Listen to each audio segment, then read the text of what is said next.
Welcome to everybody to attend my online class. I am Sushan Bishwas, Assistant Teacher of Kolardina Bazaar High School. Today I shall discuss with you about passage narration, which is related to class 9 and 10. গত ক্লাসগুলোতে আমরা passage ন্যারেশনে কিছু নিয়ম সম্পর্কে আলোচনা করেছি। আমরা আজকে সেই নিয়মের আলোকে একটি প্যাসেজ ন্যারেশন করার চেষ্টা করব। দেখো, আমি প্রথমেই তোমাদের এখানে ব্ল্যাকবোর্ডে একটা প্যাসেজ ন্যারেশন লিখে রেখেছি যে Sabiya, have you done your English lesson today? Asked the teacher. Yes, but I have not understand and one grammatical points. The teacher assured her. The teacher assured her, saying, "Come to my room. I shall help you understand the points." Thank you, sir, she said. দেখো, আমাদের এখানে বলছে আমরা passage ন্যারেশনে একটা নিয়মে পেয়েছিলাম যে indirect স্পিচের মধ্যে তোমার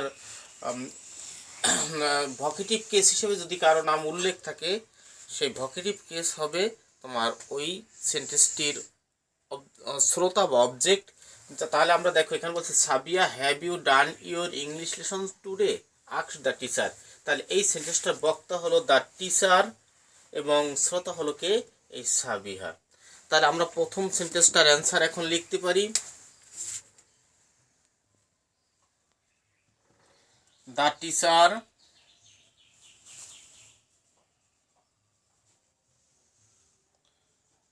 asked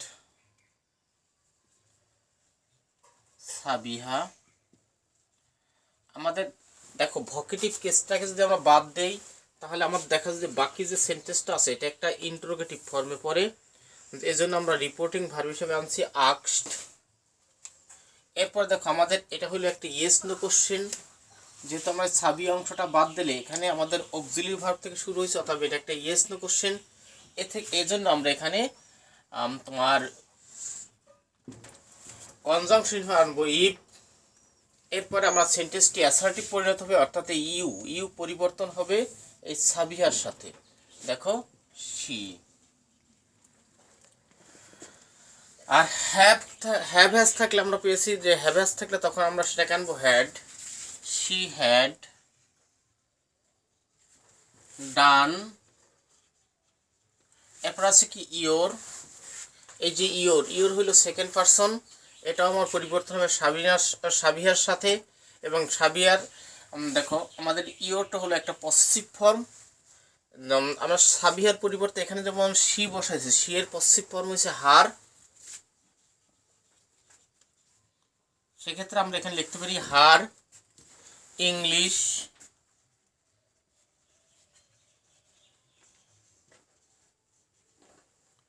লেসন। তারপর বলছে টুডে থাকলে আমরা সেটাই লিখবো কি আমরা দ্যাট। তাহলে আমার দেখো প্রথম সেন্টেন্সটা আমার সমাধান হয়েছে যে আমরা এখানে দেখো একটা ইন্টারোগেটিভ ফর্ম ছিল, এই জন্য আমরা লিখছি কি দেখো Dutch teacher asked Sabiha if she had done her English lesson today.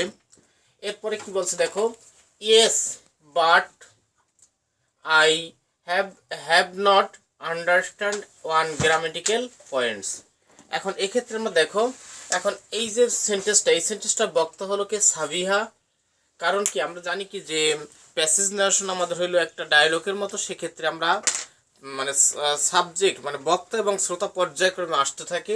তাহলে প্রথম সেন্টেন্সটা যেহেতু শ্রোতা ছিল সাবিহা, এই সেন্টেন্সটার বক্তা হলো কে? সেই সাবিহা এবং শ্রোতা হলো কে? টিচার। তাহলে এই সেন্টেন্সটা যখন আমরা করব তখন কি লিখবো? আমরা দেখো প্যাসেজ নারেশন আরেকটা নিয়মে পেয়েছি। দেখো yes but I have not understand one grammatical point. এই সেন্টেন্সটার বক্তা হলো সাবিহা।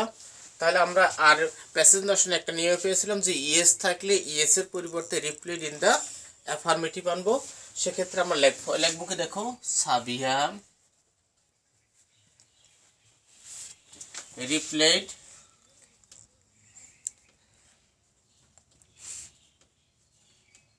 in the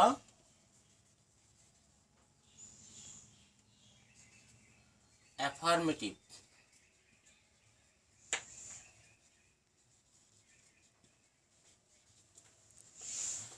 হ্যাঁ দেখো, তারপর আমরা পেয়েছিলাম কি যে ইয়েস অথবা নোর পরে যদি অতিরিক্ত অংশ থাকে তাহলে সেটাকে আমরা অ্যান্ড দিয়ে যুক্ত করে দেবো।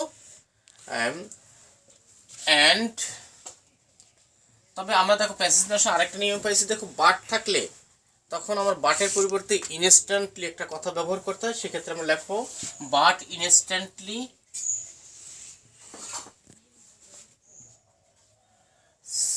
said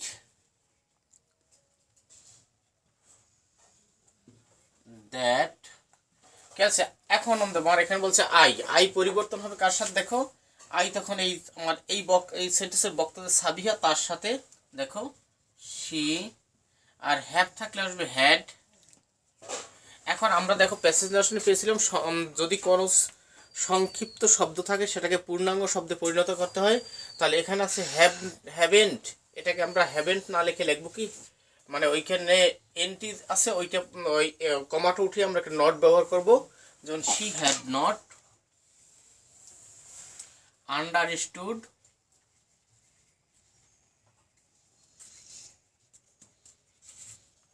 ওয়ান গ্রা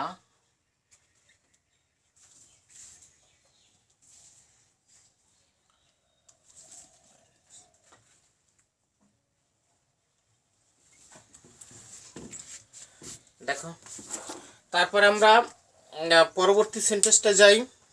পরবর্তী সেন্টেন্সটা আজকে দেখো দ্য টিচার এশুয়ার্ড হার সেইং। এখন আমাদের দেখো এখানে আমরা এই প্যাসেজ ন্যারেশনের ক্ষেত্রে যদি তোমার রিপোর্টিং ভার্বের সাথে অতিরিক্ত অংশ থাকে সেক্ষেত্রে আমরা সেটা প্রেজেন্ট পার্টিসিপল রূপে নিয়ে আসতে পারি। যেমন এশুয়ার্ড আসতো, এখান থেকে আমরা এইটার পরিবর্তে এশুয়ারিং হার ব্যবহার করব। দেখো যেমন আমরা এখানে লিখবো এশুয়ারিং SSURING এশুয়ারিং হার। এরপর দেখো আমার the teacher said, the teacher TEACHER teacher said. Oh sorry, এখন দেখো আমাদের এখানে আমাদের এই সেন্টেন্সটা যে আছে এখানে আমাদের একটা হলো ইম্পারেটিভ সেন্টেন্স, লেট ভিন ইম্পারেটিভ সেন্টেন্স। সেক্ষেত্রে আমরা আনবো দেখো told, the teacher told to. এখন তোমার কাম থাকলে হয় গো টু। এখন মাই, এখন এই সেন্টেন্সটার বক্তা হলো কে, দ্য টিচার। এক্ষেত্রে দেখো আমাদের যেহেতু মাই হইল ফার্স্ট পারসন এই জন্য এর পরিবর্তন হবে কার, টিচারের সাথে। অ্যান্ড টিচারের পরিবর্তে আমরা হি ব্যবহার করব। মাই যেহেতু আমার পসেসিভ ফর্ম এই জন্য হি এর পসেসিভ ফর্ম হবে হিজ রুম।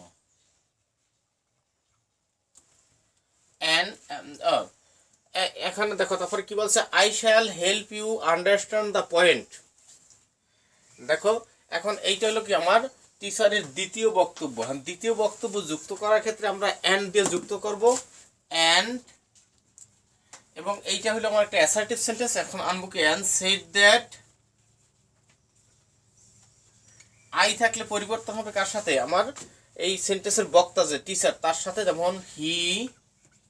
এখন আমার এখানে বলছে উইল আছে যেহেতু আমার হবে উড, হি উড হেল্প। এখন এই যে ইউ আছে, ইউ হইল কে এই সেন্টেন্সের শ্রোতা, এই সেন্টেন্সটির শ্রোতা হলো কে, ওই সাবিহা। তাহলে ওর পরিবর্তে আনবো হার আন্ডারস্ট্যান্ড ইউএন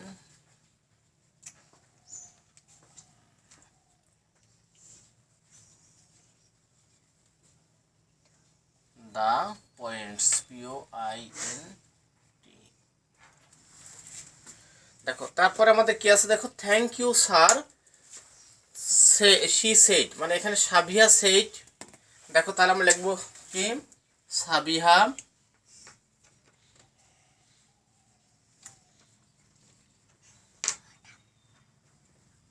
রেসপেক্টফুলি। আমরা দেখো এখানে স্যার থাকলে স্যারের পরিবর্তে রেসপেক্টফুলি আনতে পারি।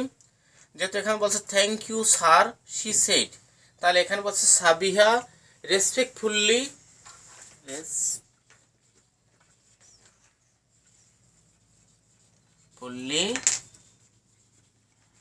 thanked her teacher. Her